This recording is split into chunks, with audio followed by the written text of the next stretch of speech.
శాసన మండలి సాక్షిగా తండ్రి కేసీఆర్ని, అన్న కేటీఆర్ని, బీఆర్ఎస్ నేతలందరినీ ఎమ్మెల్సీ కవిత ఒక్కొక్క తిడుతుంటే కేసీఆర్ గుండె పగిలిపోయింది. 14 ఏళ్లు తెలంగాణ ఉద్యమం, ఆ తర్వాత 10 ఏళ్లు తెలంగాణలో ఎదురులేని పాలన, వీటన్నింటికీ మించి తెలంగాణ సాధకుడిగా చరిత్రలో చిరస్థాయిగా నిలిచిపోయిన కల్వకుంట్ల చంద్రశేఖరరావు ఇప్పుడు కూతురు పెడుతున్న మానసిక క్షోభకి, అవమానానికి కదిలిపోతున్నాడు. 2023లో ఊహించని విధంగా ఓడిపోయినా ఇంత బాధపడలేదు.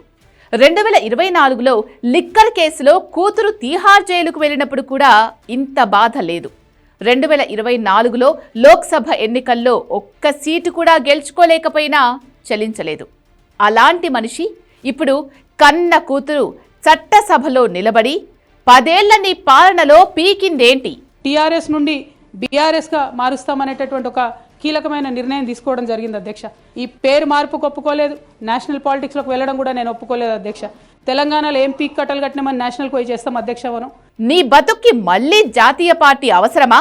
రాజకీయంగా నీ అంతం చూస్తా, పార్టీ పెడతా, నీ బతుకు రోడ్డు మీదకి ఈడుస్తా అంటూ శాపనార్థాలు పెడుతుంటే, కన్నీళ్లతో తిట్టిపోస్తుంటే ఈ తెలంగాణ యోధుడు ఫామ్ హౌస్లో కుమిలిపోతున్నాడు. ఇందుకోసమా ఇన్నాళ్ళు ఉద్యమాలు చేసింది? ఇందుకోసమేనా తెలంగాణ దశ దిశ మార్చడానికి ఎదురులేని పాలన చేసింది?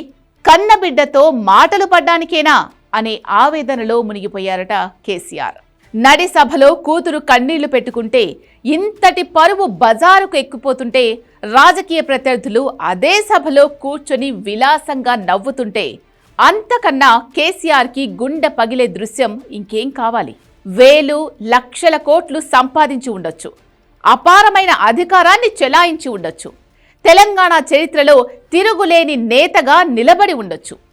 ఏం సాధించినా సాధించకపోయినా కన్న కూతురు నడి బజార్లో నిలబడి తిట్టిన తిట్టకుండా తిడుతుంటే అసలు ఈ బతుక్కి అర్థం ఉంటుందా?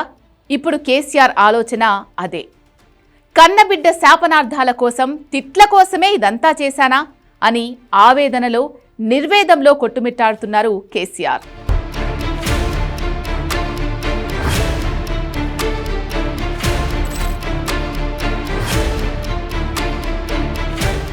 అయితే కేసీఆర్ ఆవేదనకు అసలు కారణం ఇవన్నీ కాదు.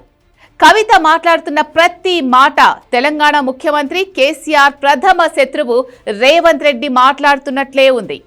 కవిత రేవంత్ రెడ్డితో కుమ్మక్కై తన స్వప్రయోజనాల కోసం, రాజకీయ ప్రయోజనాల కోసం తండ్రిని, అన్నని, బావని, అవినీతి పరులని, అక్రమార్జన పరులని దుమ్మెత్తిపోస్తుంటే ఆ మాటలు ఎవరివనుకోవాలి? కూతురు కవిత తన శత్రువుతో చేతులు కలపడమే కేసీఆర్ ఇప్పటికీ జీర్ణించుకోలేకపోతున్నారు. ఇదంతా ఓటుకు నోటు కేసులో ఆనాడు రేవంత్ రెడ్డిని 2 నెలలు జైల్లో పెట్టినందుకు, కూతురు నిశ్చితార్థానికి, పెళ్లికి అతన్ని దూరం చేసినందుకు తీర్చుకుంటున్న పగ, ప్రతీకారమే అని అందరికీ తెలుసు. కవిత వెనక ఉన్నది ఎవరో, కవితకు ఆర్థిక సహాయం చేస్తున్నది ఎవరో, కవిత మాట్లాడే ప్రతి మాట రాసి పంపుతుంది ఎవరో సామాన్య ప్రజలకే తెలిసినప్పుడు 10 ఏళ్లు ముఖ్యమంత్రిగా చేసిన కేసీఆర్ తెలుసుకోలేడా? తాను రేవంత్ రెడ్డిని పెట్టిన మానసిక క్షోభ కవిత రూపంలో కేసీఆర్ ఇప్పుడు అనుభవిస్తున్నాడు. కర్మ ఎవరిని వదిలిపెట్టదు అంటే ఇదేనేమో.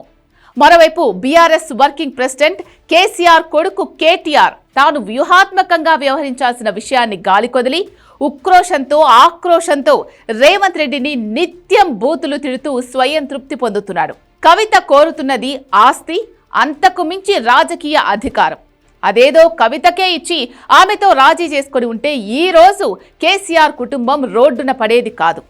కవిత అత్యాశ, అహంకారం భరించలేక ఆమెను రోడ్డు మీద వదిలేశారు కేసీఆర్ కుటుంబ సభ్యులు. ఆమె ఇప్పుడు ప్రత్యర్థుల చేతిలో బ్రహ్మాస్త్రంగా మారిపోయింది. కవిత తమను 2 తిట్టినప్పుడల్లా ఆ కసితో కేటీఆర్, హరీష్ రావులు రేవంత్ రెడ్డిని 4 తిడుతున్నారే తప్ప సమస్యను 4 గోడల మధ్య పరిష్కరించుకోవాలని అనుకోవడం లేదు. అందుకు తగిన ప్రయత్నమూ చేయడం లేదు. కానీ కవిత రోజు రోజుకి బీఆర్ఎస్ పార్టీని మింగేస్తుంది, నాశనం చేసుకుంటూ ముందుకెళ్లిపోతోంది. జీవితంలో ఎన్నో సంక్షోభాలు చూసినా తన మాయలతో ఎందరినో బురిడీ కొట్టించిన కేసీఆర్ కూతురు సృష్టించిన భూకంపాన్ని మాత్రం కంట్రోల్ చేయలేకపోతున్నాడు. చేష్టలుడిగి చూస్తున్నాడు. రోజు రోజుకి కుమిలి కుదేలైపోతున్నాడు.